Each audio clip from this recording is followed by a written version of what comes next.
If I can change, Я думаю, что каждый тоже изменился. and you can change, Вы можете измениться. everybody can change. To this day, I just cannot describe what Rocky is. And maybe that's the beauty of it, that it just touches on a level that even I don't understand. No one goes through life without a bunch of bruised knees and sore knuckles. It's just one big battle. And I think they identify with that because quite often life makes us go beyond what we think we can go beyond. The other ones were a little bit more realistic, a little bit more grounded in the streets of Philadelphia. I thought money had transported him into a different phase. He's lost kind of like his grip on the streets. So a lot of the Rockies I tried to make dramatic, like Rocky 1, Rocky 2, the last Rocky Balboa, Creed. There's a lot of drama in there. Yes, but it's not a sports film. It's a drama. It's a drama. So you don't consider any of the Rocky sports films? Not even close. You believed in me when no one else would. I really loved you, man. I never planned to be an action actor, and it just never entered my mind. I had always been more into dramatics.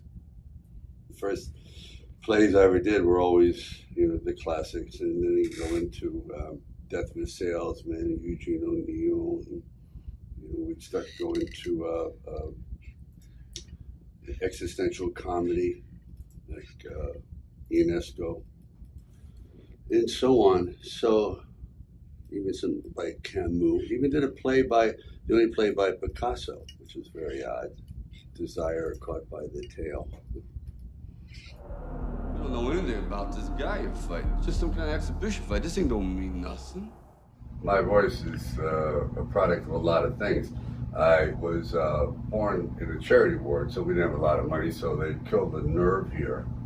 And that's why my mouth is crooked on one side, and my voice is very, very deep.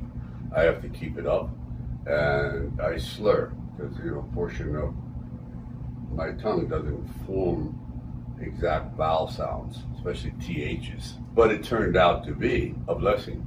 It made it very, very unique. But you worked on your speech impediment in college, I tried to work on it as much as possible. I worked on it to the point where I became somewhat intelligible, but it would never be crystal clear. I would never be doing narrations for nature documentaries.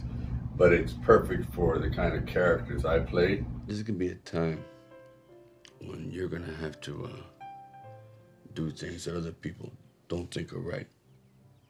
But they're gonna be right for you. And I don't care if everybody thinks they're wrong.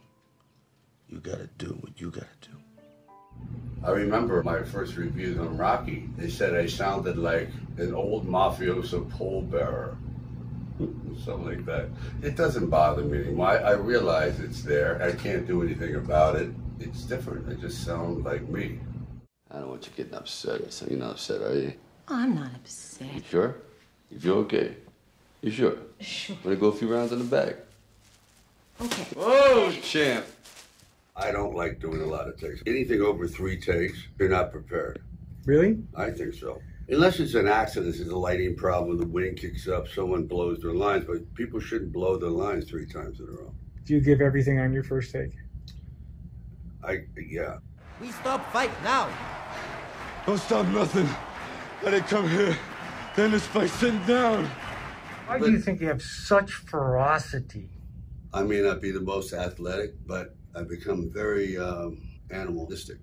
A lot of people have this killer instinct, but for some reason mine is very near the surface. That is what I think adds a lot of validity to Rocky, because when he punches, the skill is not there, but the ferocity is just primal. And that's what gets him over the hump. It's all about what's at stake. What is your motivation? Are you fighting to eat? If I don't win, do I get deported? Something like that. I mean, what are the stakes? quite often the stakes, oh, I just want to be champ, not good enough. I can't relate to that. The audience can't relate to it. So when Rocky goes in there, in his first one, his goal is just to be not another bum for the neighborhood. I just want to be able to I stand up. I just want to be standing at the end of my life saying, I did it. And everybody wants that. No one expects everybody, oh, I'm going to be this, I'm going to be a genius, I'm going to, invent a new light bulb, I'm going to walk on the moon. No. I just want to be able to stand at the end of my life and say, yeah, raised my kids, did this, pay my taxes. I lived a decent life. And I left something behind, which is dignity. Period. Because without dignity, without that sense of self, you better break every mirror in the house. Thank you.